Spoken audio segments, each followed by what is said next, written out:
Drives Lives with Steve Harris. This is BBC Radio Solent. Time to meet a new Drives Lives guest on the show, Holly Keyser. This is a 29-year-old police officer from Romsey. Over the next couple of years, she's taken some time off work to run 351 miles in 26 different countries. Sounds pretty impressive, doesn't it? Holly's on the phone now. Evening, Holly. Hello, how are you? I'm very well, thank you. This is something you're calling Run for Their Life. Tell me a bit more about this idea. Where did it come from? What exactly is it? Oh, where did it come from? A moment of madness after I came back from holiday and decided that I wanted to do a bit more travelling. And then I thought I'll set myself a challenge while I travel, because I didn't just want to travel. And then I thought, well, I might as well try and raise some money for charity as well. Okay. For a charity that's close to my heart. It's for the Hampshire and Isle of Wight Air Ambulance, who have helped me at work several times, and I didn't realise that it was mainly a volunteer-based charity. So, yeah. It's 351 miles, by the way. This comes from, how to explain this best, the fact that you're starting slowly, so you're doing 1 mile in one country, then 2 miles in the second country, 3 miles in the third country, building up to a full marathon, which is going to be, hopefully, in London? Hopefully the London Marathon, if I get in, and if I don't get in, then I'll aim to do the Clarendon Way, which is a Hampshire-based marathon. So, and if I don't get into that, then I'll just be running a marathon somewhere. Well, I'm sure that after a couple of years of building up to this, I'm sure the London Marathon will be able to find a space for you. You'd hope so, wouldn't you? Before you started this, were you much of a runner? I did do a bit of running, and then that died off for a short while, but I've slowly started to get back into it again.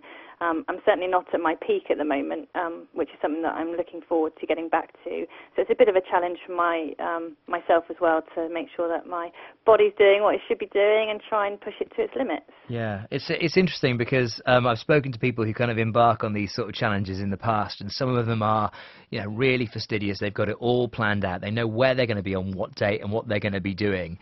I quite like your attitude to it, which is, let's say, kindly, slightly more relaxed. Yeah, I've pretty much got no idea where I'm going to start and where I'm going to end, other than, hopefully the London Marathon. But the bits in between, I'm sort of just going to follow my nose, really. Well, you say that, but we're up to mile number 4 now, so you've done the first, second and third miles in 3 different countries. Tell me a bit about those. I did the first mile at Stonehenge, and I wanted to do that because it's got the sort of a heritage site. It's a recognisable landmark, etc., etc., and most people will know that. And then I've just come back from Australia and New Zealand. I did 2 miles in Sydney, 3 miles in New Zealand, and that was fantastic. Next is Germany, purely because I'm visiting a friend, and potentially after that will be Venice again, because I have friends there.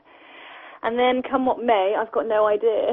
I'm just going to see what the flight ticket options are, really. Yeah, I'm jealous. You quite often see these TV shows about the world's greatest train rides or something. That there must be some fantastic runs that one could do. If you say, right, I want to run 7 or 8 miles somewhere. I don't know, if you're listening to this and you're thinking 7 or 8 miles would be a terrific run here, if you've got any suggestions for Holly, feel free to stick them on an email to me, steveharris@bbc.co.uk. You mentioned the Hampshire and Isle of Wight Air Ambulance, Holly. Was there a target? Have you got a sort of figure in mind that by the end of this 351-mile odyssey you'd like to have raised for them? Well, it's a pretty, I'd like to think, lowish target at the moment. It's £1,100, which is 1% of the £110,000 a month it costs to run the air ambulance. If I get more, then that's fantastic, but every penny helps. So far I've only raised a small amount, so I'm hoping that people will listen to this and access my Just Giving link via my website, and hopefully we'll start getting that target all the more closer, because it is an important facility that we've got, and while we can run it, then let's keep it going, because it may not always be there, especially given the financial climate at the moment. Well, we'll check back in with you over the coming months and years and find out how things go along. It's runfortheirlife.co.uk if you want to find out a bit more about what Holly's doing and where she's heading to next. But that, for now, is Holly Keyser, 29-year-old from Romsey, who's running 351 miles in 26 different countries.